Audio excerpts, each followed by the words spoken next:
Aurel binti Hermansyah datang dengan Prabowo men itu menteri apa itu, saya lupa itu baru jabatan itu. Ya, ketua MPR datang. Hah? Ketua MPR datang, Bambang Susantyo. Nah, pokoknya yang terekspos itu kan foto beliau berdua. Pak Presiden juga datang. Maksud saya Presiden dan Prabowo. Presiden, Prabowo, Bambang Susatyo datang. Oh, Bambang Susatyo juga ya? Datang tuh MPR. Orang kan bertambah dengan Pak Haji. Kalau saya monitoringnya, ya mungkin saya Gak ada apa-apain tuh ya. fokus dengan ketua MPR, saya fokusnya pada Bapak Jokowi selaku Presiden dan Saya Bapak dengar Prabowo. gini, ada isu-isu, ini Habibina ini mau ditahan sampai tahun 2024 nih. Waduh, Benar saya nggak ngerti tuh? juga. Makanya kalau unsur politik, saya merasa kental sekali karena Presiden dan masyarakat puluhan ribu termasuk saya ini mungkin ini sudah melanggar prokes COVID-19. Bang Haji waktu di ke mall sama istrinya lebaran ya kan? Oh, nggak pernah lagi. Kena dong semuanya kalau benar-benar hukum positif, hukum harus berlaku. Makanya ini hukum udah Berarti ada tebang pilih ya di sini ya. Nah, tebang pilih.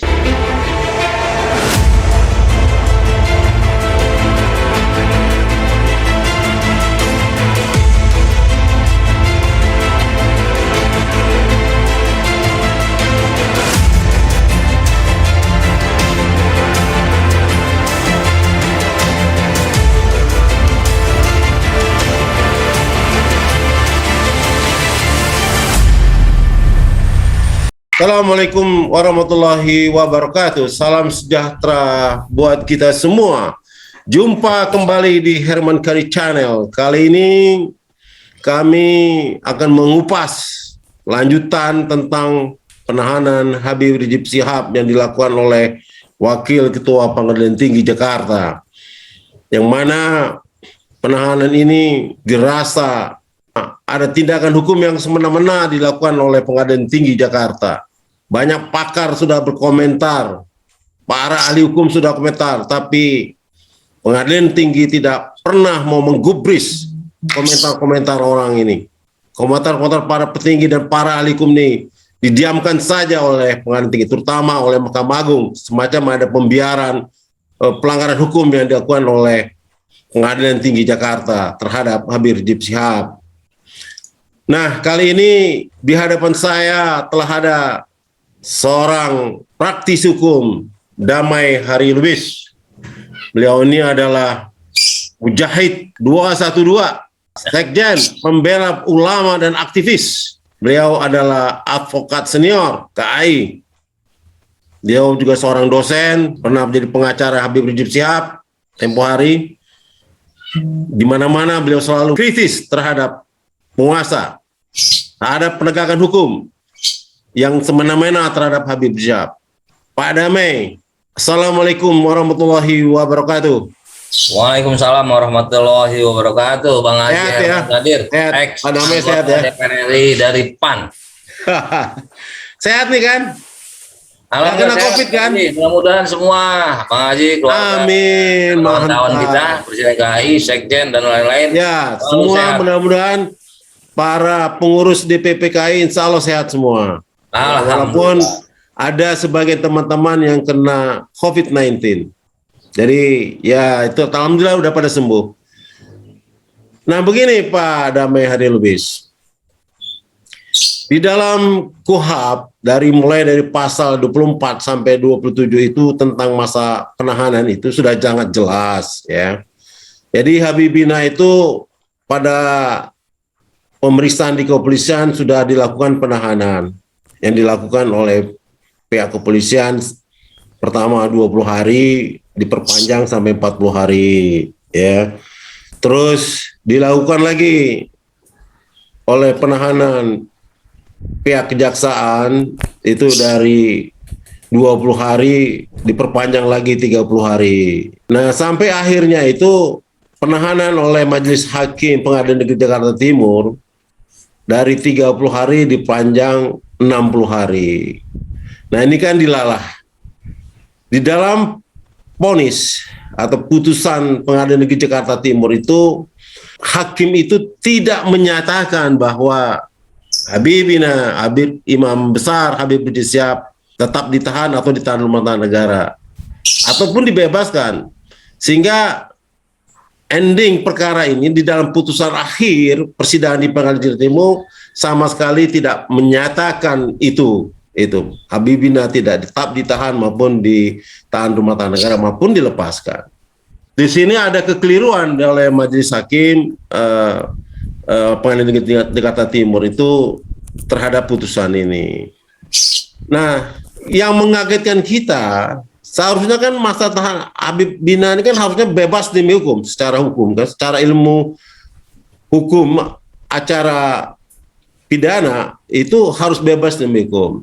Tahu-tahu ada perpanjangan lagi nih dari Wakil Pengadilan Tinggi Jakarta Timur, perpanjangan penahanan. Ada apa ini gitu?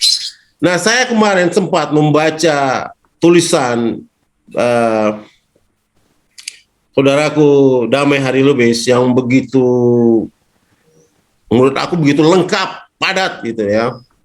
Mulai dari komen ya, permintaan terhadap Mahkamah Agung supaya bertindaklah secara administratif, memberikan teguran-teguran lah kepada Pengadilan Tinggi itu, atau di sini sudah jelas pelanggaran penegakan hukum yang dilakukan oleh para penegak hukum itu sendiri.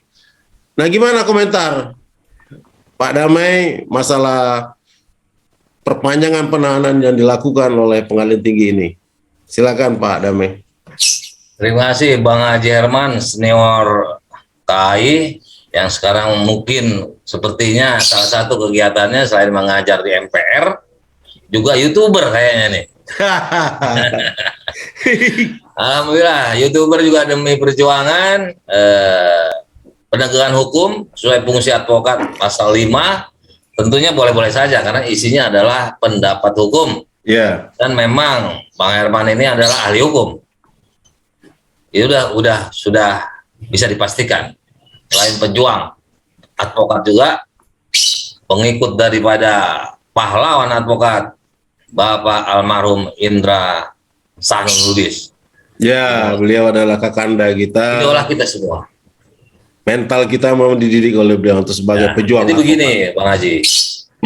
Bermula daripada perjuangan-perjuangan kita yang Bang Haji sebutkan tadi dalam prolog, kita tetap mengamati harus sesuai hukum, berusaha objektif, karena ini medannya adalah medan hukum, penegakan hukum. Dibaca oleh semua orang, bisa diketawain, bisa dianggap overlapping atau tumbang tindih, atau bahkan pun ngaco. Jadi kita berusaha sebagai seorang advokat, penegak hukum yang mendampingi berjuang untuk ulama, dalam tanda kutip sebetulnya berjuang demi penegakan hukum. Jadi kita harus konsekuen, akuntabel, walaupun pastinya ada debatable. Jadi begini, Bang Haji Herman, bahwa terhadap Habib Rizik Syihab terus terang itu dinyatakan di dalam pasal 197 KUHP tentang penahanannya yang dimulai tadi Bang Haji katakan, yaitu dimulai dengan pasal 20 perpanjangan 24 dapat perpanjangan lagi 25, 26 sampai 27 langsung sampai 24, yaitu pasal 24 yaitu ditahan oleh JPU, dan penambahannya setelah tadi penyidik langsung juga setelah naik ke tingkat Yudipekti tingkat pertama Pengadilan Negeri Jakarta Timur, kita tahu itu diperpanjang lagi. Namun ternyata putusannya itu pada tanggal 27 Juni tidak memuat klausula yang dinyatakan oleh pasal 197 ayat 1 huruf K.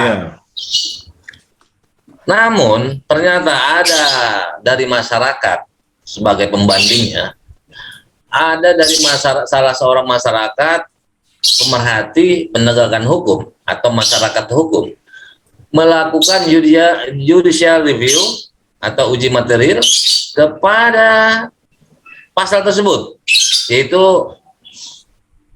kepada MK tentunya, dengan nomor 169 tahun 2012. Nah, kita langsung aja kepada pokok hasilnya. Kebetulan hakimnya itu waktu itu Ketua MK Bapak Mahfud MD. Memang di luar daripada konteks hukum MKI tersebut, secara material memang ada sedikit ambigu. Dinyatakan dalam putusan tentang uji materi kepada pasal 197 itu yang wajib memuat klausula harus ditahan, tetap dalam tahanan. Itu tidak ada. Sementara kata KUHP itu wajib. Namun putusan MK 197 tadi PUU /2012 putusan MK menyatakan tidak batal demi hukum, walaupun tidak ada seperti itu. Tapi, nah di sini ambigunya. Tapi tetap tidak batal, tapi itu imperatif, wajib ditulis. Kan jadi bingung. Oke. Jadi kita ada solusi, bukan barter hukum. Habib Rizik tidak mau bicara barter hukum. Tanda kutip, sudah pernah diajukan beberapa kali untuk pembebasan beliau. Kalau kita ke belakang, beliau tidak mau. Dan saya sebagai pengikutnya, sebagai pengamat hukum yang harus objektif, juga bukan barter hukum. Ini masalah kepastian hukum, keadilan, dan utility. Atau bahasa Belandanya gerechtigheid, doelmatig, atau utility tadi, atau rechtmatigheid. Kepastian hukum, keadilan, dan manfaat. Kalau bagi saya itu manfaat. Manfaat bagi bangsa dan negara dan penegakan hukum. Tetap harus sesuai rule of the law. Itu Panglima. Persepsinya silakan saja masing-masing. Ada persepsi seorang profesor menyatakan konstitusi boleh dilanggar demi kepentingan rakyat. Tapi nyatanya nggak benar itu. Demi kepentingan kekuasaan atau oligarki kalau menurut saya. Karena masyarakat minta itu ditegakkan. Konstitusi harus ditegakkan. Kan gitu, itu prinsip. Kok boleh dilanggar dalam kasus apa? Perang kepada negara lain. Ini kan enggak. Ya kan, ya itu udah politis. Tapi kita bicara tentang penegakan hukum. Nah itu dinyatakan harus ada imperatif, wajib, tapi tidak batal demi hukum. Nah kita ambil garis tengahnya. Habib Rizik sudah ditahan 200 lebih. Menurut pasal 197 KUHP tersebut dan junto, kalau boleh dijunto atau pide, lihat putusan MK nomor 169 tahun 2012. Tidak batal demi hukum putusan tersebut, tapi wajib dikeluarkan. Harus ada kata-kata penahanan. Nah, kita ambil solusinya, jangan terlanjur melanggar hukum. Habib Rizik berdasarkan pasal tersebut dan putusan MK berarti harus sudah keluar pada tanggal diputuskan 27 Juli serta merta. Namun Habib Rizik selesai 200 hari. Bahkan mau ditambah 1 bulan. Definitif 9 Agustus sampai 7 September. Coba.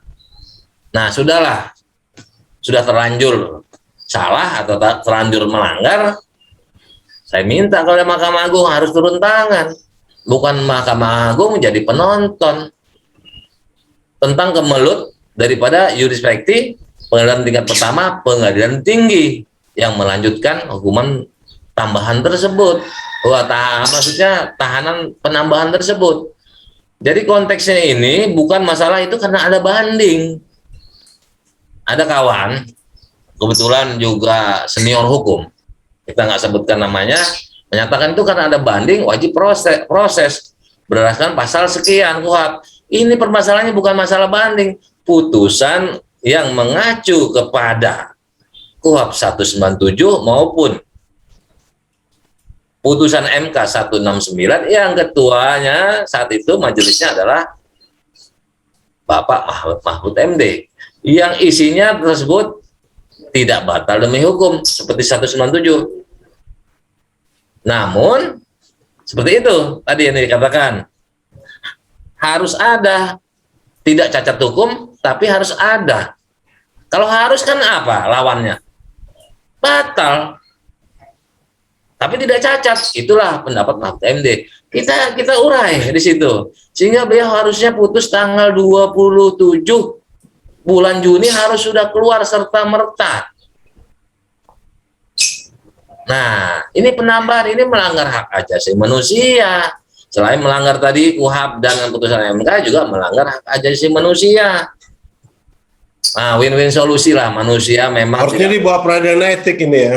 Nah, harusnya Mahkamah Agung manusia tidak luput dari kesalahan. Ya Bang Haji, siapapun, tidak pengacara, jaksa, polisi, hakim maupun tukang cendol pasti manusiawi. Tukang cendol, tukang pecel pasti nggak lepas daripada kesalahan. Namun kesalahan tersebut setelah disadari, ada yang mengingatkan para pakar, ahli hukum berdasarkan data digital, empirik, kitab undang-undang, dan tadi ada gium daripada pendapat-pendapat, termasuk pendapat saya, ada beberapa profesor, semua yang mengacu kepada undang-undang dan MK. MK itu kan putusannya bersama, mengikat, Pak, undang-undang. Jadi dua itu cuma perbedaannya adalah tidak cacat hukum, namun wajib imperatif. Begitu Bang Haji. Jadi itu. Jadi kalau seandainya Mahkamah Agung diam aja gimana nih? Hah? Mahkamah Agung diam aja gitu. Nah, maksudnya seperti itu. Ini kan kemelut daripada lembaga di bawahnya. Yudikatif. Nah, di bidang yudikatif, Mahkamah Agung kan yang tertinggi. Ada kemelut, ada polemik tentang ini. Turun dong, nggak perlu harus nggak ada laporan. Itu kita hidup di zaman apa, ya kan? Dan ini masalah nasib manusia, hak asasi manusia yang dilanggar, kebebasannya untuk hidup di luar penjara harus diberikan, bukan ditambahkan. Tadi kadung manusiawi. Jangan malah dilanjutkan ke zaman itu, kezoliman itu. Ingat hukum Tuhan nanti. Bisa nanti ketemu di pengadilan akhirat, termasuk Bang Haji sama saya ini. Kan kita diskusi ini. Kita bisa berkuat nanti di sana. Saya sudah pernah bicara sama DHL. Saya juga gitu, pernah bicara dengan senioren saya, Bang Haji Kadir, ex anggota Dewan dari PAN. Mantap. Sekarang jadi udah gini, pindah ke Partai Umat. Menurut Pak Dami nih, apakah ini ada bentuk-bentuk intervensi dari eksekutif terhadap yudikatif?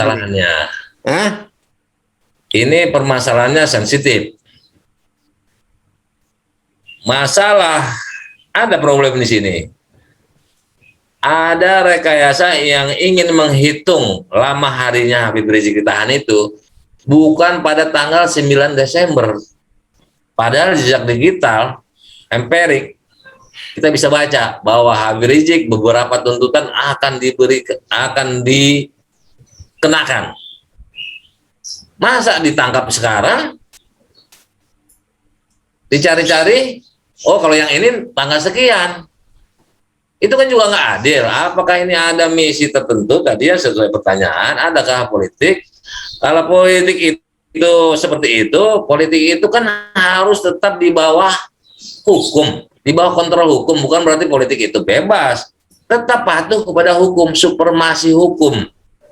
Jadi kalau ada memang intrik-intrik seperti ini perlu investigasi khusus. Entah dari Komnas HAM, dari mana, ya terserah lah. Harus diselidiki secara khusus. Kalau benar terjadi, ini kejahatan luar biasa, kejahatan dahsyat terhadap seorang individu yang dianggap sebagai musuh negara.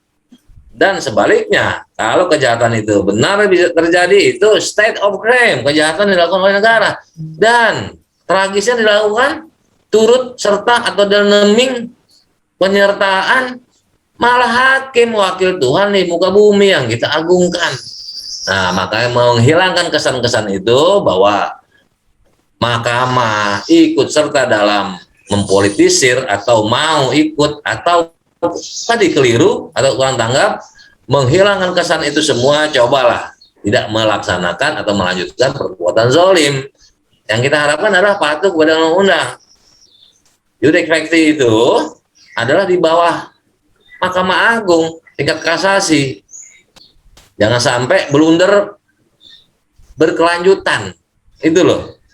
Disinilah manusiawi Pancasila diperlukan. Paling tidak akan ada azas ketuhanan, kemanusiaan yang adil dan beradab. Apakah ini beradil dan beradab? Tentang perpanjangan ini yang menurut pendapat hukum ada gium beberapa ahli ini melenceng daripada pasal 197 dan putusan MK 169. Sesungguhnya tadi harus ada teguran, harus ada penyesalan, bukan menambah kezoliman. Jadi bukan berarti ini ada banding, kami berhak untuk memperpanjang, bukan masalah itu. Ketentuan hukum harus diikut, harusnya menolak. Putusannya seperti ini, pengadilan negeri, Yudik Flexi tingkat pertama pengadilan negeri Jawa Timur, kalian salah, ini harus bebas, harus seperti itu. Bukan menambah 30 hari.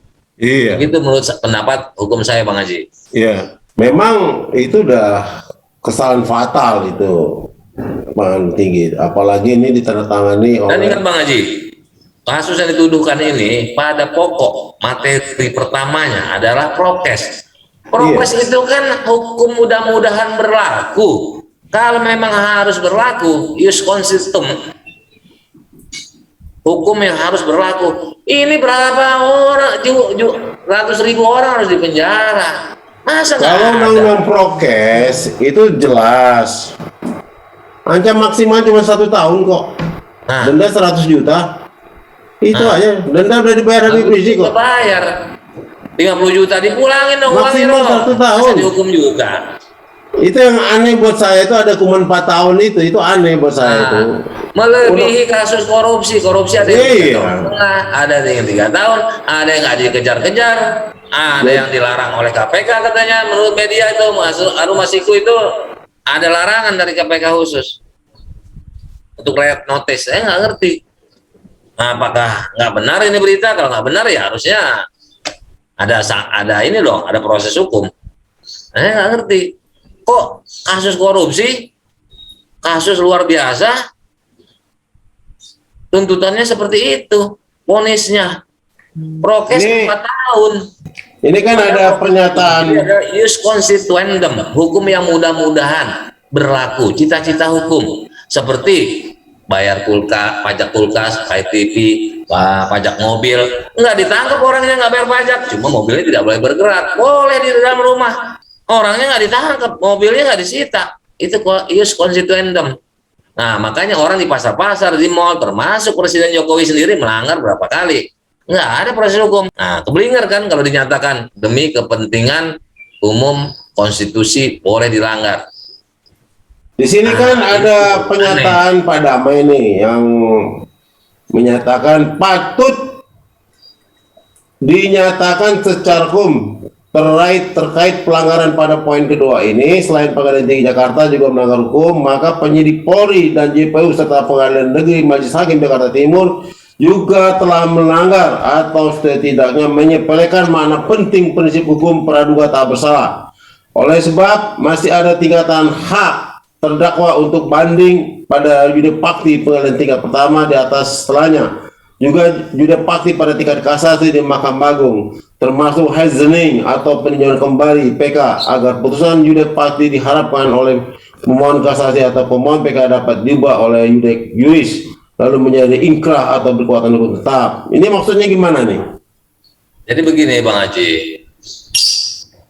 hak praduga tak bersalah itu berdiri berada di dalam hukum atau undang-undang positif. Hukumnya harus berlaku. Jadi praduga tak bersalah ya bukan ngajarin Bang Haji nih, Bang Haji juga prosesnya jago nih pengacara. Presumption of innocence. Praduga tak bersalah. Seorang belum dinyatakan bersalah sebelum ada hukuman pasti terhadapnya, yaitu putusan kasasi atau putusan tingkat pertama dia tidak mengajukan banding, inkrah lah, berkekuatan hukum lah. Nah, permasalahannya bagaimana kalau orang dihukum masih mempunyai hak tersebut di penjara sampai selesai kasasi, ternyata di kasasi bebas. Sementara kita contohkan kepada ilustrasi kasus Habib Rizik, Beliau sudah diputus 4 tahun menjalani, ternyata dikasasi bebas. Makanya praduga tak bersalah itu mesti diterapkan terhadap kasus yang banyak adagium. Ini prokes, bukan delik kejahatan, hanya delik pelanggaran. Itu pun kalau benar melanggar, apalagi kita kalau melihat contoh banyak yang melanggar tadi, makanya kita katakan ius constituendum, hukum yang mudah-mudahan, hukum cita-cita, mudah-mudahan berlaku, mudah-mudahan orang mau bayar pajak TV, mobil, nggak bisa di penjara, hebat banget di penjara. Itu namanya hukum positif, konsisten. Nah, permasalahan tadi ya, kalau memang ternyata vonis akhir dia bebas, bagaimana nasib orang ini? Nasib orang-orang yang sudah, kalau kita ilustrasikan bagaimana dengan Habib Rizik? Kalau ternyata bebas. Nah, memang dalam undang-undang Bang Haji ada pasal 21 KUHP, hak subjektif. Nah, hak subjektif ini salah satunya adalah untuk mencegah, melarikan diri, menghilangkan barang bukti. Itu hak subjektif pengadilan tinggi ya? Nah, ini maksudnya. Kalau dilihat unsur-unsur itu, beliau sebagai tokoh bahkan sentral umat di negara ini, mau nggak mau, suka nggak suka, itu terbukti. Bahkan penyebutan pulangnya aja melebihi penyebutan Imam Khomeini. Bahkan waktu 212 itu jutaan, ada yang bilang 7,5 juta, ada yang bilang 13 juta. Kalau kebetulan itu saya ikut menjemput secara pribadi, waktu pulang beliau itu 3,5 juta hitungan saya, bahkan itu media banyak yang beritakan. Nah, maksud saya, apakah layak subjek ini tersebut barang bukti? Barang bukti apa? Yang punya juga penyidik, beliau nggak punya barang bukti. Melarikan diri. Beliau, kita kan punya fasilitas Bang Haji. Dinas imigrasi ada, Intel polisi ada, Intel kejaksaan ada, Intel hakim ada, BIN ada. Kalau memang mau koordinasi, apa yang diragukan hak subjek tersebut? Tadi menghilangkan alat bukti, melarikan diri, melakukan ulang lagi.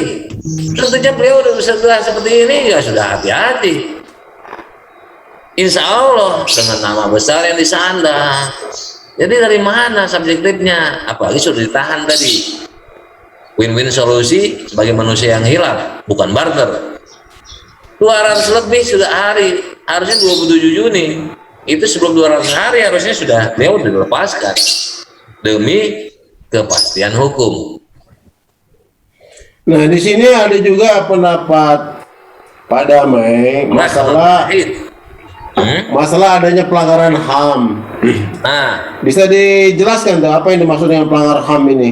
Jadi begini, harusnya Habib Rizik sudah bisa menghirup bebas pada tanggal 27.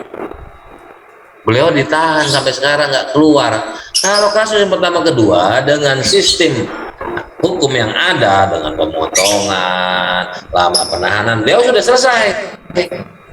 Dan beliau terakhir kan tidak banding. Yang 2 perkara. Megamendung dan Petamburan. Itu sudah selesai dalam 200 hari. Dan penambahannya ini yang jadi problem, kasus yang ketiga yaitu Rumah Sakit Umi Bogor. Maaf nih, ini yang ketiga Bang Haji. Jadi Bang Haji belum kupas, saya juga lupa bahwa kita fokus kepada yang memang karena kita berdua fokus kepada lebihnya masa penahanan. Masa penahanan, oke. Nah, karena sehubungan dengan pasal 197 dan 169 putusan MK. Walaupun ini banyak pengamat tidak menyebutkan pasal 169 tersebut, jadi debatable, tapi masih bisa dinyatakan itu hampir mirip. Karena apa tadi? Yang satu imperatif, wajib, tapi tidak cacat hukum. Makanya saya menyatakan dalam pendapat saya bahwa silakanlah lebih, tapi jangan diperpanjang, segera keluarkan. Kalau tidak, itu bukan kekeliruan, kesengajaan. Apakah ada motif politik kan gitu? Kalau ada motif politik tadi nggak boleh, disayangkan. Yudikatif malah ikut sulit. Apalagi sekarang orang sudah banyak hilang percaya kepada legislatif, eksekutif, nyata kan. Nah, ternyata yudikatif yang kita harapkan sebagai pintu gerbang keadilan juga ternyata tidak bisa sebagai harapan, sebagai dinyatakan tadi dalam Pancasila, keadilan sosial bagi seluruh rakyat Indonesia, keadilannya kita ambil, terus kemanusiaan yang adil dan beradab. Jadi tidak terlepas, karena memang Pancasila ini adalah dasar negara, ada di dalam Konstitusi Dasar UUD 45. Bahkan dulu waktu kita masih kuliah itu masih ada P4, itu Undang-Undang Dasar 45 adalah sumber hukum, Pancasila adalah sumber dari segala sumber hukum. Saya masih ingat itu waktu masih ada P4, karena kan nggak ada nih, adanya BPIP nih. Nah, Pancasila jadi Trisila, dipres lagi jadi Ekasila. Nah, itu problem lain. Tapi nyata sudah diprotes oleh MUI, bahkan mengajak akan PKI itu ajaran PKI. Nah, ini di luar itu konteks. Silakan diedit. Jadi ini, nah, kita kembali kepada masalah penahanan Habibina ini, ya kan? Habibana. Ini kan sudah jelas bahwa masa penahanan 200 hari itu kan sudah lewat dan harusnya bebas demi hukum, ya kan? Karena hak penahanan dilakukan oleh mulai kepolisian, penyidikan, ya. Nah, itu perkara Petamburan dan Megamendung. Hakim, ya, baik itu perkara Petamburan maupun perkara Megamendung maupun perkara UMI, Rumah Sakit UMI, ya kan? Nah, di sini ada komentar Pak Dame juga bahwa ini ada kaitan masalah politik artinya apa? Arti ini putusan perkara ini, penahanan ini ada syarat dengan muatan politik. Apa yang dimaksud muatan politik ini yang Pak Dame maksud? Kenapa di sini? Jadi begini Bang Haji. Tadi kalau kita lihat, kok pelanggar prokes yang dihukum dengan denda dan juga penjara, kok cuma beliau dan kawan-kawan? Ada pengusaha besar kolam renang, hotel, waterboom di puncak, cuma kena 10 juta dan tidak boleh buka 3 hari. Kok itu kan humasnya juga kan mengajak-ajak orang iklan. Iya. Kok nggak dihukum? Terus orang-orang di pasar ini kemarin hari raya lihat tuh Tanah Abang tradisional di mana-mana banyak diekspos. Positif. Yang kerumunan di NTT ada tuh kan? Nah, ini baru masyarakat. Sekarang orang yang mesti bagi-bagi sembako kemarin di Tangerang kerumunan lagi tuh. Nah, kemarin lagi dia bilang PPKM darurat level sekian. Dilanggar lagi. Sepertinya ingin menunjukkan tuh kalau untuk saya tidak apa-apa. Itu kan otoriter namanya. Udah bukan melanggar Pancasila itu. Negara kita itu bukan negara otoriter. Tapi resistan. Itu maksudnya. Jadi memang penahanan ini masih ada nuansa politiknya juga ya. Iya gitu dong. Ya? Kalau dan itu sudah booming, sudah banyak yang nyindir dan kutip mengejek, tapi beliau nggak peduli. Seandainya nih, ini kita seandainya. Kalau maaf Bang Jerman, Habib Rizik Aurel binti Hermansyah dengan Prabowo itu menteri apa itu, saya lupa itu, baru jabatannya itu. Ya, ketua DPR, ketua MPR datang.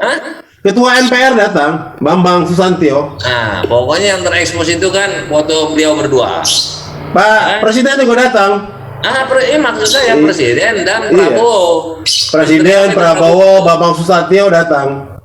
Oh, Bambang Susatyo juga ya? Datang tuh MPR. Orang kan bertambah dengan Pak Haji. Kalau saya monitoringnya, ya mungkin saya nggak ada apa-apain tuh ya. Fokus dengan ketua MPR, saya fokusnya pada Bapak Jokowi selaku Presiden dan saya dengar gini, ada isu-isu ini Habibina ini mau ditahan sampai tahun 2024 nih.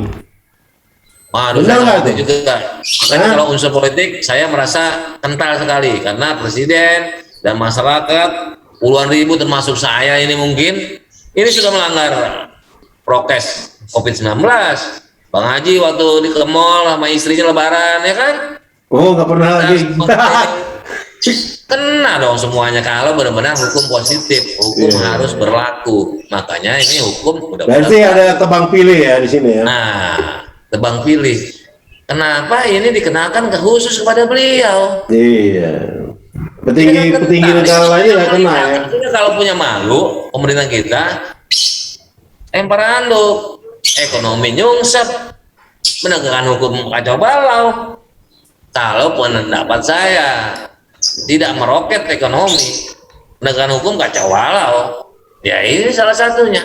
Jadi kerumunan itu boleh hanya untuk penjemputan, kata Bapak Mahfud MD. Itu kan jutaan. Maka saya bilang, saya mungkin kena. Ya kan? Iya betul. Itu katanya ada pengecualian khusus itu diskresi. Kalau yang nikahin anak bukan diskresi. Itu aja komparasinya udah linglung. Bapak Menko itu nikahin anak kok maulid nggak dikasih diskresi. Tapi kalau yang jutaan diskresi, jadi biarkan saja Pak jutaan itu tertular. Ini makanya ini daruratnya darurat bohongan apa serius? Karena suri tauladan dari pemimpin tertinggi eksekutif, pemimpin pemerintahan tertinggi, penguasa negara tertinggi melanggar berapa kali? Mau mere, yang terakhir kemarin ini PPKM darurat di daerah Kiai Tapa Grogol. Kok nggak diperiksa itu? Iya. Nggak dapat teguran dari Mabes Polri, dari Luhut. Hah? Jangan sama rakyat kecil aja berani marah-marah, keras-keras sama Bapak Presiden dia nggak berani nagur. Saya melihat bahwa perpanjangan penahanan oleh Pengadilan Tinggi Jakarta ini yang dilakukan oleh Wakil Ketua ini adalah berbentuk merupakan pelanggaran HAM. Itu ya Pak Damai ya? Ya. Pelanggaran HAM yang dilakukan oleh seorang pejabat negara yang dilakukan oleh Hakim Pengadilan Tinggi Jakarta. Yang kedua, Mahkamah Agung sebagai lembaga tertinggi peradilan harus bertindak, harus berani mengambil langkah-langkah hukum, menegakkan keadilan. Karena bagaimanapun sekarang ini kekuasaan eksekutif, yudikatif, dan legislatif itu sudah terpisah secara mutlak. Artinya eksekutif tidak boleh mempengaruhi lagi yudikatif. Yudikatif itu tidak perlu takut dengan eksekutif, tidak perlu takut dengan legislatif untuk penegakan hukum ini. Jadi dia benar-benar independen. Jadi itulah. Nah, yang ketiga bahwa penahanan ini ada bernuansa politik. Ada bernuansa politik dan ini dapat dibuktikan dari perilaku penegak hukum yang tidak adil. Ada orang-orang lain, pejabat tinggi negara yang melakukan kerumunan tapi tidak diapa-apain, dibiarin gitu ya, tanpa ada tindakan hukum dari para penegak hukum. Jadi masih ada diskriminasi hukum di Republik ini ya, yang dilakukan oleh penguasa. Demikianlah wawancara kita pada hari ini dengan Bapak Haji Damai Hari Lubis, seorang advokat senior, pejuang HAM, pejuang hukum, dan Mujahid 212. Wassalamualaikum warahmatullahi wabarakatuh.